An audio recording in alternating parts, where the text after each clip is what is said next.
Waqt it-73 sessjoni tal-Kumitat Reġjonali għall-Ewropa tal-Organizzazzjoni Dinjija tas-Saħħa il-WHO ġie mfaħħar is-sens ta' tmexxija li wara pajjiżna fl-aħħar żminijiet fil-qasam tas-saħħa.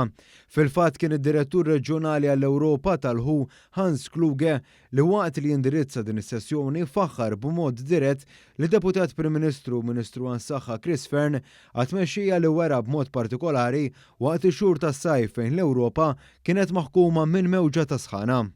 I remember during the July heatwave that Deputy Prime Minister, Honourable Dr. Fern and me had discussions on how we should think to prepare our health systems to withstand the extreme weather events due to climate change, that at the moment in the summer, usually health systems can breathe a little bit before the autumn. Again, they were under a lot of pressure and the health workforce, again, could not rest. And Dr. Fern and me called for a high-level discussion at the EU, WHO, and even at the United Nations General Assembly, not at least for the small island states. And thank you very much, Malta, for this leadership.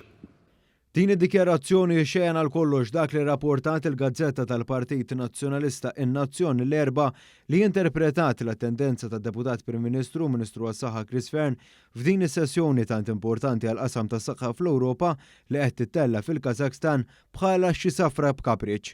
Fil-fatt in-nazzjon ipprovat tuża la tendenza ta' Fern bħala xi mossa biex iħalli lil pajjiż waħdu.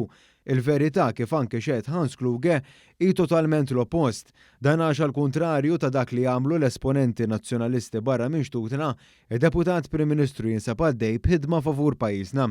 Sa dan it-tant pajjiżna qed jilgħab parti importanti wkoll fil-ħidma li għaddejja biex l-Unjoni Ewropea, inkluż pajjiżna, tikseb il-mediċini b'mod kollettiv bi prezzijiet kompetittivi li ma' ħidma tinsab fi stadji avvanzati.